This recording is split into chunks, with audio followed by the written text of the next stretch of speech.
श्री हरिभक्तों को मेरा प्रणाम। विजया एकादशी की आप सभी को शुभकामनाएं। विजया एकादशी फाल्गुन मास के कृष्ण पक्ष को मनाई जाती है और बहुत ही उत्तम मानी गई है, क्योंकि इसका फल है जो कि बहुत ही शीघ्र ही प्राप्त होता है। देखिए, इसकी कथा बहुत ही रोचक मानी गई है और मैं भी ऐसी कामना करता हूँ कि आप सभी को इस एकादशी व्रत का जरूर फल मिले और बहुत ही शुभ परिणाम उसका हो। देखिए, इसके पीछे की घटना हम सुनते हैं जो कि सर्वश्रेष्ठ मानी गई है कि युधिष्ठिर जी बोले कि फाल्गुन कृष्ण एकादशी का क्या नाम है, सो कृपा करके मुझसे कहिए।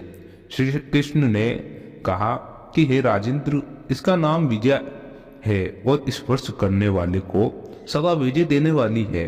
पापों को हरने वाली उत्तम कथा को मैं कहता हूँ, उसे सुनो।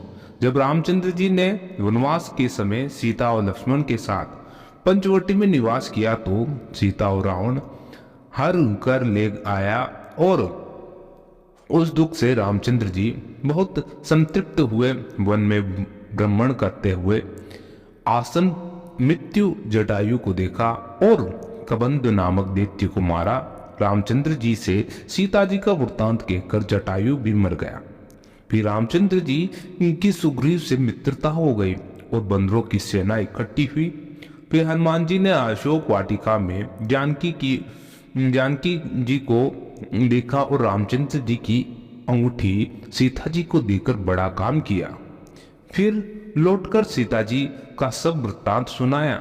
तब रामचंद्र जी ने सुग्रीव की सलाह से लंका को प्रस्थान किया। वानरों के साथ समुद्र तट पर जाकर रामचंद्र जी के अथाह समुद्र को देखकर आश्चर्य करने लगे और लक्ष्मण जी से बोले कि हे सौमित्र, किस पुण्य से समुद्र को पार किया जाए, क्योंकि मगर मछलियों से भरा हुआ ये सागर अथाह जल से परिपूर्ण है। मैं ऐसा उपाय नहीं देखता जिससे सुख से पार जा सके। और लक्ष्मण जी बोले कि हे पुराण पुरुषोत्तम, आप आदि देव हैं। इस द्वीप में एकलांब मुनि रहते हैं, यहाँ से उनका आश्रम 2 कोस है। हे राजेंद्र, उन्हीं श्रेष्ठ ऋषि से पूछिए कि लक्ष्मण जी के इस सुंदर वचन को सुनकर रामचंद्र जी एकलाब्ध मुनि के दर्शन के लिए गए और दूसरे विष्णु के समान बैठे हुए मुनि को रामचंद्र जी ने सिर से प्रणाम किया। तब रामचंद्र को पुराण पुरुषोत्तम जानकर मुनि ये समझ गए कि किस कारण से इन्होंने मनुष्य देह धारण किया है। फिर ऋषि बोले, हे राम, तुम कहाँ से आए हो? रामचंद्र जी बोले, हे मुनि, मैं लंका जीतने को अपनी सेना लेकर समुद्र तट पर आया हूँ। आपकी कृपा से समुद्र को पार कर सकूंगा। आप कृपा करके उपाय बतलाए। मुनि बोले, हे राम, मैं सब व्रतों में उत्तम व्रतों कहूंगा जिसके करने से तुम्हारी शीघ्र विजय हो जाएगी और राक्षसों सहित लंका को जीतकर विशेष कृति होगी और तुम एकाग्र मन से इस व्रत को करो। फाल्गुन के कृष्ण पक्ष में विजया नाम की एकादशी होती है। उसका व्रत करने से तुम्हारी ही जीत होगी और वानरों समेत समुद्र को पार कर जाओगे। हे राम, इस व्रत की फलदायक विधि को सुनो। दशमी के दिन सोना, चांदी, तांबा अथवा मिट्टी का कलश बनाएं और स्थापित के ऊपर सब धान्य रखकर उसके ऊपर जल से भरा हुआ कलश रखे। उसमें पंच पल्लव रखकर कलश के ऊपर सकोरे में जो रखे उसके ऊपर सुवर्ण की बनी हुई नारायण की प्रतिमा स्थापित करे। एकादशी के दिन प्रातःकाल स्नान करे। कलश के ऊपर नारियल रखकर नारायण की मूर्ति का गंध, धूप, दीप, अनेक प्रकार की नैवेद्य और अनार से भक्ति भाव से पूजन करे। दिन को व्यतीत करे और मूर्ति के सम्मुख रात को जागरण करे। द्वादशी के दिन सूर्य उदय होने पर नदी, सरोवर अथवा जलाशय के पास उस कलश को जाकर विधि पूर्वक पूजन करे। राजेंद्र, मूर्ति समेत उस कलश को विद्वान ब्राह्मणों को देवे। हे राम, इस विधि से सेना समेत यत्न पूर्वक इस व्रत को करो और इससे तुम्हारी विजय होगी इस वचन को सुनकर रामचंद्र जी ने विधि पूर्वक इस विधि व्रत को किया। इसके करने से रामचंद्र जी की विजय हो गई। हे राजन, इस विधि से जो मनुष्य इस व्रत को करेंगे उसकी इस लोक और परलोक में सदा विजय होगी। देखिए, ये नारायण कथा बहुत ही उत्तम बताई गई है। इससे से जुड़ी हुई एक बहुत ही अच्छी कथा है जिसको हम लगातार कहे जा रहे हैं। वह है देवहूति के साथ कर्दमजी और प्रजापति का विवाह। देखिए, मैत्रेय जी कहते हैं, विदुर जी, इस प्रकार जब कर्दमजी ने मनु जी के संपूर्ण गुणों और कर्मों की श्रेष्ठता का वर्णन किया तो उन्होंने उन निवृत्त परायण मुनि से कुछ सुकुचाकर कहा। मुनि जी ने कहा कि मुने, वेद मूर्ति भगवान ब्रह्मा ने अपने वेद में विग्रह की रक्षा के लिए तप, विद्या और योग से संपन्न विषयों में अनासक्त आप ब्राह्मणों को अपने मुख से प्रकट किया है। और फिर उन सहस्त्र चरणों वाले विराट पुरुष ने आप लोगों की रक्षा के लिए ही अपने सहस्त्रों भुजाओं में हम शस्त्र को उत्पन्न किया है। इस प्रकार ब्राह्मण उनके हृदय और क्षत्रिय शरीर कहलाते हैं। अतः एक ही शरीर से संबद्ध होने के कारण अपनी अपनी और एक दूसरे की रक्षा करने वाले उन ब्राह्मण और क्षत्रियों की वास्तव में श्री हरि की रक्षा करते हैं, जो समस्त कार्य कारण रूप होकर ही वास्तव में निर्विकार हैं।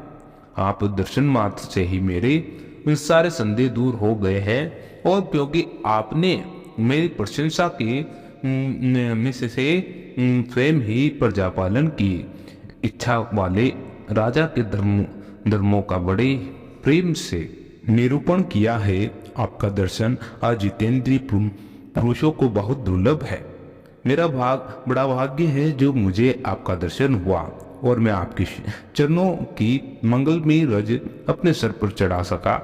मेरे भाग्योदय से ही आपने मुझे राजधर्मों की शिक्षा देकर मुझ पर महान अनुग्रह किया है, और मैंने भी शुभ प्रारब्ध का उदय होने से ही आपकी पवित्र वाणी कान खोलकर सुनी है। मुने, इस कन्या के स्नेहवश मेरा चित्त बहुत चिंताग्रस्त हो रहा है। अतः मुझे दिन की ये प्रार्थना आप कृपा पूर्वक सुने। ये मेरी कन्या जो प्रियव्रत और उत्तानपाद की बहन है, अवस्थाशील और गुण आदि में अपने योग्य पति को पाने की इच्छा रखती है। जब से इसने नारद जी के मुख से आपकी शील, विद्या, रूप, आयु, गुणों का वर्णन सुना है, तभी से ये आपको अपना पति बनाने का निश्चय कर चुकी है। द्विजवर, मैं बड़ी श्रद्धा से आपको ये कन्या समर्पित करता हूँ। आप इसे स्वीकार कीजिए। ये ग्रह स्तोचित कार्य के लिए सब प्रकार आपके योग्य है। जो भोग स्वतः प्राप्त हो जाए उसकी अवहेलना करना विरक्त पुरुष को भी उचित नहीं है। फिर विषयासक्ति की तो बात ही क्या है। जो पुरुष स्वयं प्राप्त हुए भोग का निरादर कर फिर उसी कर्पण के आगे हाथ पसारता है, उसका बहुत फैला हुआ यश भी नष्ट हो जाता है और दूसरे के तिरस्कार से मान भंग भी होता है। विद्वान, मैंने सुना है कि आप विवाह करने के लिए उद्यत है। आपका ब्रह्मचर्य एक सीमा तक है। आप निष्ठित ब्रह्मचारी तो नहीं है, इसलिए अब आप इस कन्या को स्वीकार कीजिए। मैं इसे आपको समर्पित करता हूँ। श्री कर्दमजी मुनि ने कहा कि ठीक है, मैं विवाह करना चाहता हूँ और आपकी कन्या का अभी किसी के साथ वाग्दान नहीं हुआ है, इसलिए हम दोनों का सर्वश्रेष्ठ ब्रह्मा विधि से विवाह होना उचित ही होगा। राजन, वेदोक्त विवाह विधि में प्रसिद्ध जो गृभाणी ते इत्यादि मंत्रों में बताया हुआ काम है वह आपकी इस कन्या के साथ हमारा संबंध होने में सफल होगा। भला जो अपनी अंग कांति से आभूषण आदि की शोभा को भी तिरस्कृत कर रही है, आपकी इस कन्या का कौन आदर न करेगा। एक बार यह अपने महल की छत पर गेंद खेल रही थी और गेंद के पीछे इधर उधर दौड़ने के कारण इसके नेत्र चंचल हो रहे थे। पैरों में पायजे मधुर झनकार करते जाते थे और उस समय इसे देखकर विश्वासु गंधर्व मोहवश अचेत होकर अपने विमान से गिर पड़ा। वही इस समय यहाँ स्वयं आकर प्रार्थना कर रही थे कि ऐसी अवस्था में कौन समझदार पुरुष इसे स्वीकार न करेगा। ये तो साक्षात आप महाराज श्री स्वयं महामनु की दुरारी कन्या और उत्तानपाद की प्यारी बहन है, तथा ये रमणियों में रत्न के समान है। जिन लोगों ने कभी श्री लक्ष्मी जी के चरणों की उपासना नहीं की है, उन्हें तो इसका दर्शन भी नहीं हो सकेगा। आते मैं आपकी साध्वी कन्या को अवश्य स्वीकार करूंगा, किंतु ये एक शर्त के साथ, जब तक इसके संतान न हो जाएगी तब तक मैं गृहस्थ धर्मानुसार इसके साथ रहूंगा। उसके बाद भगवान के बताए हुए संन्यास प्रधान अहिंसा रहित शम दमादि धर्मों को ही अधिक महत्व दूंगा, जिनसे इस विचित्र जगत की उत्पत्ति हुई है, जिनमें ये लीन हो जाता है और जिनके आश्रय से यह स्थित है। मुझे तो वे प्रजापतियों के भी पति भगवान श्री अनंत भी सबसे अधिक मान्य है। मैत्रेय जी कहते हैं कि प्रचंड धनुर्धर विदुर कर्दम जी केवल इतना ही कह सके। फिर वे हृदय में भगवान कमलनाथ का ध्यान करते हुए मौन हो गए। उस समय उनके मंद हास्य मुक्त मुख कमल को देखकर देवहूति का चित्त लुभा गया और मुनि जी ने देखा कि इस संबंध में महारानी शतरूपा और राजकुमार जी की स्पष्ट अनुमति है कि अतः उन्होंने अनेक गुणों में संपन्न कर्दम जी को उन्हीं के समान गुणवती कन्या का प्रशंसा पूर्वक दान कर दिया।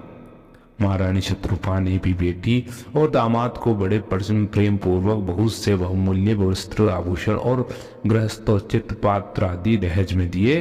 इस प्रकार सुयोग्य वर्ग को अपनी कन्या देकर महाराज मनु निश्चिंत हो गए। चलती बार उसकी वियोग न सह सकने के कारण उन्होंने उत्कंठावश विहिंचित होकर उसे अपनी छाती से चिपटा लिया और बेटी बेटी कहकर रोने लगे। उनकी आंखों में आंसू की झड़ी लग गई। उनसे उन्होंने देवहूति के सिर के सारे बाल भिगो दिए। फिर वे मुनिवर कर्दम जी से पूछकर उनकी आज्ञा नीले रानी सहित रथ पर सवार हुए और अपने सेवकों सहित ऋषि कुल सेवित सरस्वती नदी के दोनों तीरों पर मुनियों के आश्रमों की शोभा देखते हुए अपने राजधानी में चले आए। जब ब्रह्मवत की प्रजा को यह समाचार मिला कि उसके स्वामी आ रहे, तब वह अत्यंत आनंदित होकर स्तुति गीत और गाजे बाजी के साथ अगवानी करने के लिए ब्रह्मवत की राजधानी से बाहर आए और सब प्रकार के संपदाओं से युक्त ब्रह्मिष्टि नगरी मुनि जी की राजधानी थी, जहाँ पृथ्वी को रसातल से ले आने के पश्चात शरीर कांपते शरीर समय श्री वरा भगवान के रोम जड़कर गिरे थे और वे रोम ही निरंतर हरे भरे रहने वाले कुश और कांस हुए, जिनके द्वारा मुनियों ने यज्ञ में विघ्न डालने वाले दैत्यों का तिरस्कार कर भगवान यज्ञ पुरुष की यज्ञों द्वारा आराधना की है। और महाराज मुनु ने भी श्री वरा भगवान से भूमि रूप निवास स्थान प्राप्त होने पर इसी स्थान में कुश और कांस की बहरी चटाई यानी बिछाकर यज्ञ भगवान की पूजा की है। जिस बहिर्मस्ती पुरी में मनु जी निवास करते थे, उसमें पहुंचकर उन्होंने अपने त्रितापनाशक भवन में प्रवेश किया। वहां अपनी भार्या संतति के सहित वे धर्म अर्थ मोक्ष में अनुकूल भोगों को भोगने लगे और प्रातः काल होने पर गंधर्वगण अपनी स्त्रियों के सहित उनका गुणगान करते थे। पर किंतु मुनि जी उसमें आसक्त होकर प्रेम पूर्ण हृदय से श्रीहरि की गाथाओं भी सुना करते थे। इच्छानुसार भोगों का निर्माण करने में कुशल थे, किंतु मननशील और भगवत परायण होने के कारण वो भोग उन्हें किंचित भी विचल नहीं कर पाते थे। भगवान विष्णु की कथाओं का श्रवण ध्यान रचना और निरूपण करते रहने के कारण उन्हें मानवता की व्यतीत करने वाली क्षण कभी व्यर्थ नहीं जाते थे। इस प्रकार अपने जागृत आदि तीनों अवस्था अथवा तीनों गुणों को अभिभूत करके उन्होंने भगवान वसुदेव के कथा प्रसंग में अपने मनोत्तर के 71 चतुर्युग पूरे कर दिए।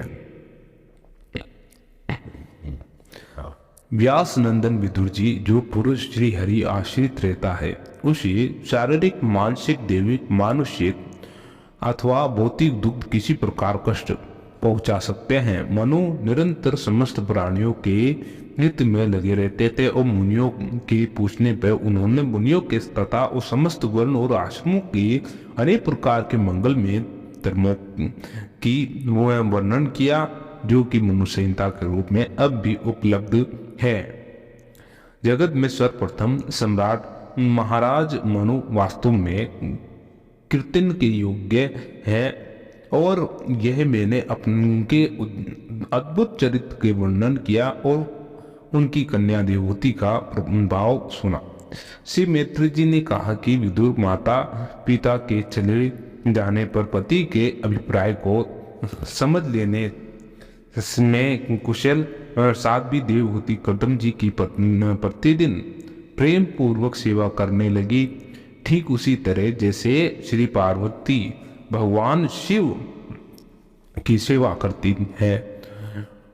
उसने कामवासना, दंभ, द्वेष, लोभ, पाप और मद का त्याग कर बड़ी सावधानी और लगन के साथ सेवा में तत्पर रहकर विश्वास, पवित्रता, गौरव, संशय, संयम और सुसुवा, प्रेम और मधुर भाषाणी गुणों से अपने परम तेजस्वी पतिदेव की संतुष्ट कर लिया और देवहूति समझती थी कि मेरे पतिदेव देव से भी बढ़कर है, इसलिए वह उनसे बड़ी बड़ी आशाएं रखकर उनकी सेवा में लगी रहती थी। इस प्रकार बहुत दिनों तक अपना अनुवर्तन करने वाली इस मनोपुत्री को व्रतादि का पालन करने से दुर्लभ हुई देख देवर्षि श्रेष्ठ कर्दम को दयावश कुछ खेद हुआ।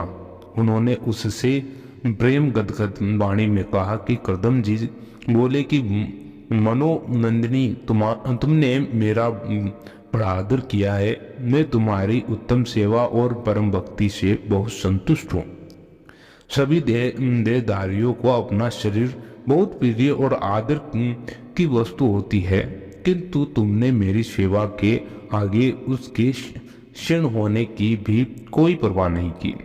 अतः अपने धर्म का पालन करते रहने में मुझे तप, समाधि, उपासना, योग के द्वारा जो भय शोक से रहित भगवत प्रसाद स्वरूप विभूतियां प्राप्त हुई है, उन पर मेरी सेवा के प्रभाव से अब तुम्हारा भी अधिकार हो गया है। मैं तुम्हें दिव्य दृष्टि प्रदान करता हूँ, उसके द्वारा तुम उन्हें देखो।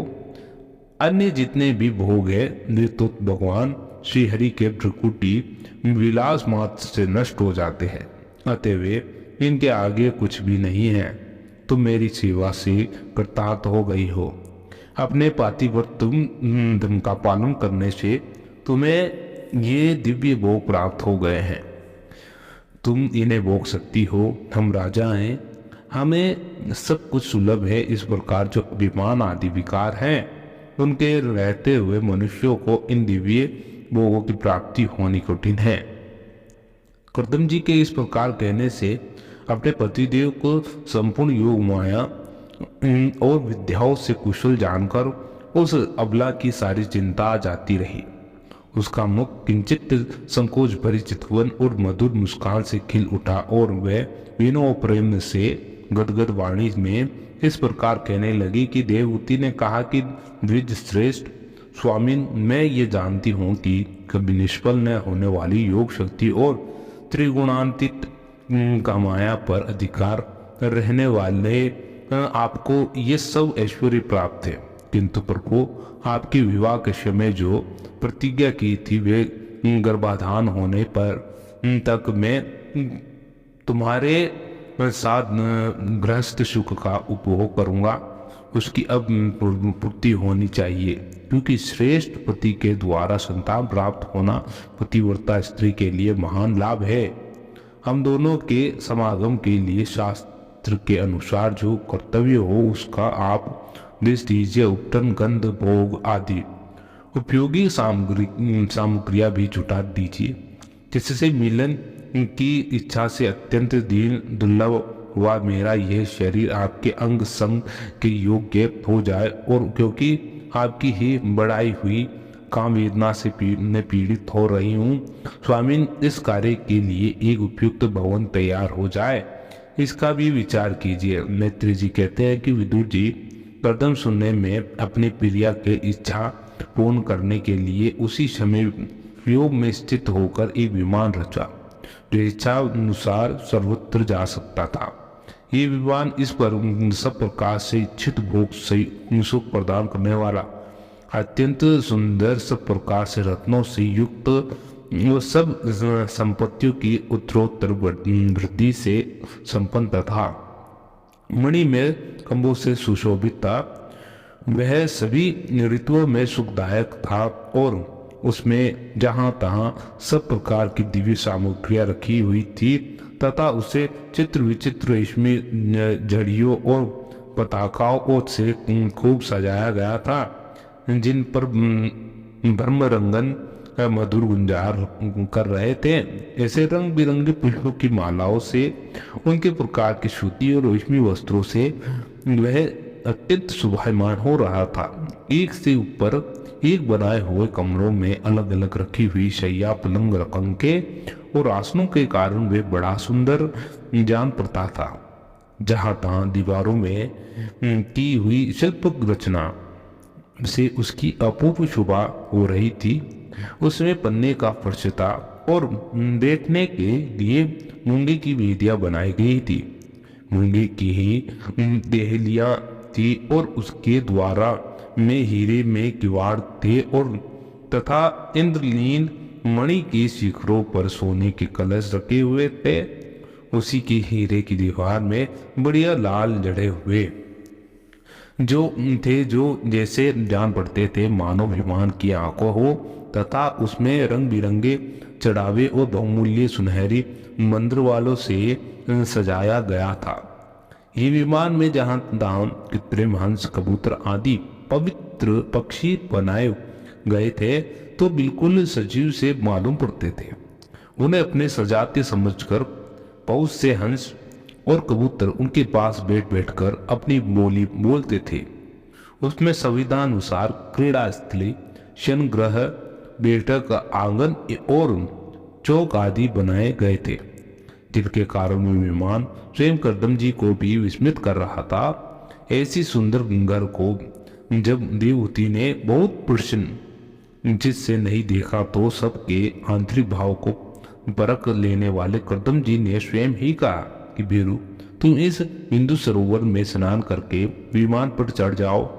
ये विष्णु भगवान का रचा हुआ तीर्थ विश्व को सभी कामनाओं की प्राप्ति कराने वाला और कमल लोचन देवहूति ने अपने पति की बात मानकर सरस्वती के पवित्र जल से भरे हुए इस सरोवर में प्रवेश किया।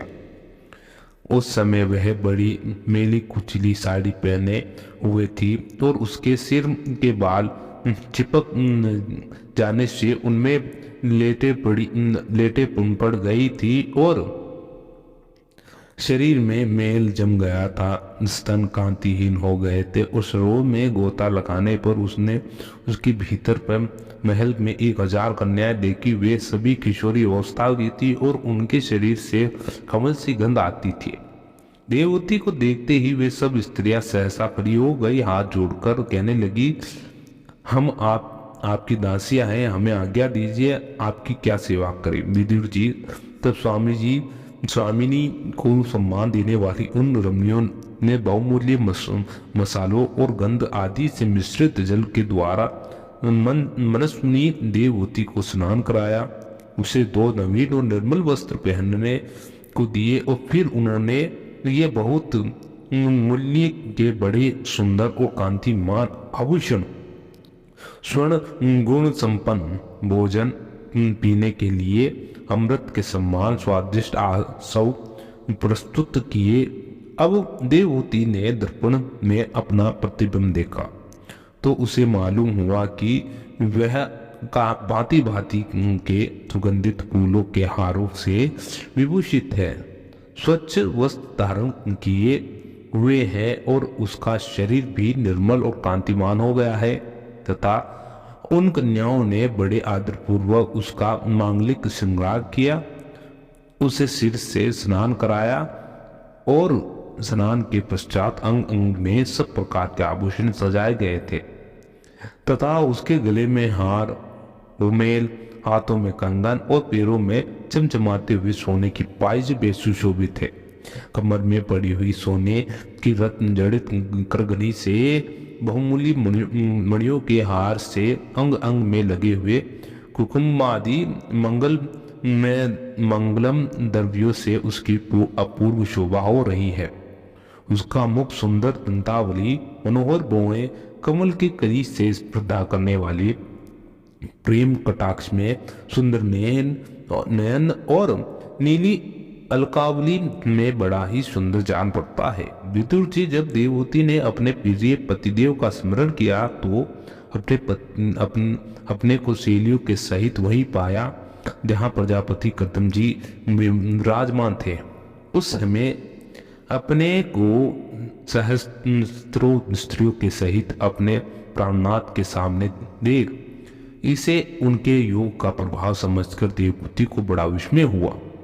शत्रु विजय विदुर, जब कर्दम जी ने देखा कि देवहूति का शरीर स्नान करने से अत्यंत निर्मल हो गया है, विवाह काल में पूर्व उसका जैसा रूप था उसी रूप को पाकर वे अपूर्व शोभा से संपन्न हो गई है।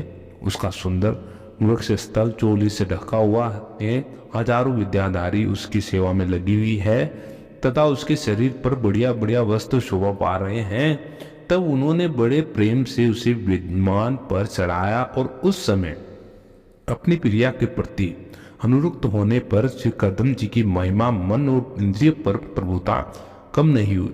विद्याधरियां उनके शरीर की सेवा कर रही थी और खिले हुए कुमुद के फूलों के श्रृंगार करके अत्यंत सुंदर बने हुए वे विमान पर इस प्रकार शोभा पा रहे थे मानो कि आकाश में तारागण में गिरे हुए चंद्रदेव विराजमान हो। उस विराजमान विमान पर निवास कर उन्होंने दीर्घ काल तक कुबेर जी के समान मेरु पर्वत की घाटियों में विहार किया। ये घाटियां आठों लोकोपालों की विहार भूमि है। इनके कामदेव को बढ़ाने वाली शीतल मंद सुगंध वायु चलकर इनकी कमनीय शोभा का विस्तार करती हैं तथा श्री गंगा जी की स्वर्गलोक से गिरने की मंगलमय ध्वनि निरंतर गूंजती रहती है। उस समय भी दिव्य विद्याधारियों का समुदाय उनकी सेवा में उपस्थित था और सिद्धगण वंदनाएं किया करते थे। इस प्रकार प्राण प्रिया देवहूति के साथ उन्होंने वे श्रभक, सुरसन, नंदन, पुष्पभद्रो, चैत्ररथ आदि अनेकों देवों ध्यान मानसरोवर में अनुराग पूर्वक विहार किया। उस कांतिमान और अंशानुसार चलने वाले श्रेष्ठ विमान पर बैठकर वायु के समान सभी लोकों में विचरते हुए कर्दम जी विमान विहार देवताओं से भी आगे बढ़े गए और विदुर जी जिन्होंने भगवान के भाव भयहारी पवित्र पादों का आश्रय लिया है, उन धीर पुरुषों के लिए कौन सी वस्तु या शक्ति दुर्लभ है। इस प्रकार महायोगी कर्दम जी ये सारा भूमंडल जो द्वीपर्ष आदि की विचित्र रचना के कारण बड़ा आश्चर्य में प्रतीत होता है, अपने प्रिया को दिखाकर अपने आश्रम को लौट आए। फिर उन्होंने अपने को 9 रूपों में विभक्त कर रत्ती सुख के लिए अत्यंत उत्सुक मुनि कुमारी देवहूति को आनंदित करते हुए उनके साथ बहुत वर्षों तक विहार किया, किंतु उनका इतना लंबा समय एक मुहूर्त के समान बीत गया और इस विमान में रक्ति सुख को बढ़ाने वाली बड़ी सुंदर सैया का आश्रय ले अपने परम रूपवान प्रियतम के साथ रहती हुई देवहूति को इतना काल कुछ भी न जान पड़ा और इस प्रकार उस कामासक्त दंपति को अपने योग बल से सैकड़ों वर्षों तक विहार करते हुए भी वे काल बहुत थोड़े समय के समान निकल गया और आत्मज्ञानी कर्दम जी के सब प्रकार से संकल्पों को जानते थे। अंत देवहूति को संतान प्राप्ति के लिए उत्सुक देख अपना भगवान के आदेश को स्मरण कर उन्होंने अपने स्वरूप के 9 विभाग किए और अन्यायों की उत्पत्ति के लिए एकाग्र चित्त से अधर्मांग रूप में अपनी पत्नी संभावना करते हुए उसके गर्भ में विधि स्थापित किया। इससे देवहूति के एक ही साथ 9 कन्याएं पैदा हुई। सभी सर्वांग सुंदरी थी और उसके शरीर से लाल कमल से सुगंध निकलती थी। इस समय शुद्ध स्वभाव वाली सती देवहूति ने देखा कि पूर्व प्रतिज्ञा के अनुसार उसके पतिदेव संन्यास आश्रम के ग्रहण करके उनको जाना चाहते हैं, तो उसने अपने आंसू को रोककर ऊपर से मुस्कुराते हुए व्याकुल और संतृप्त हृदय से धीरे धीरे अति मधुर वाणी में कहा कि उस समय वह सिर नीचा किए हुए अपने नकमणि मंडित चरण कमल से पृथ्वी को गोदेर रही थी। देवहूति ने कहा कि भगवान, आपने जो कुछ प्रतिज्ञा की थी वह सब तो पुनित निभा दी, तो भी मैं आपकी शरणागत हूँ, अतः आप मुझे विधान और दीजिए। ब्राह्मण इस कन्याओं के लिए योग्य वर खोजने पड़ेंगे और आपके वन को चले जाने के बाद मेरे जन्म मरण रूप शोक को दूर करने के लिए कोई होना चाहिए। प्रभु, अब तक परमात्मा के विमुक्त हो रहकर जो समय इंद्रिय सुख भोगने में बीता है वह तो निरर्थक हो गएगा। आपके परम प्रभाव को न जानने के कारण मैंने इंद्रियों के विषयों में आसक्त रहकर आपसे अनुराग किया, तथापि यह भी मेरे संसार भय को दूर करने वाला ही होना चाहिए। ज्ञानवश असत पुरुषों के साथ किया हुआ जो संग संसार बंधन का कारण होता है, वे सत्पुरुषों के साथ किए जाने पर असंगता प्रदान करता है। संसार में जिस पुरुष के कर्मों से न तो धर्म का संपादन होता है, न वैराग्य उत्पन्न होता है और न भगवान की सेवा ही संपन्न होती है, वे पुरुष जीते ही मूर्ति के समान है। अवश्य ही मैं भगवान की माया से बहुत ठगी गई हूँ, जो जैसे मुक्तिदाता पतिदेव को पाकर भी मैंने संसार बंधन से छूटने की इच्छा नहीं की। इस प्रकार विजया एकादशी की आप सभी को हार्दिक शुभकामनाएं। आपको ये कथा कैसी लगी जरूर जानकारी दें। कथा अच्छी लगी हो तो लाइक करो और चैनल को सब्सक्राइब करना ना भूले। आनंद मार्ग मिलते हैं अगली वीडियो में, जब तक के लिए जय श्री हरि। ओम नमो वासुदेवाय।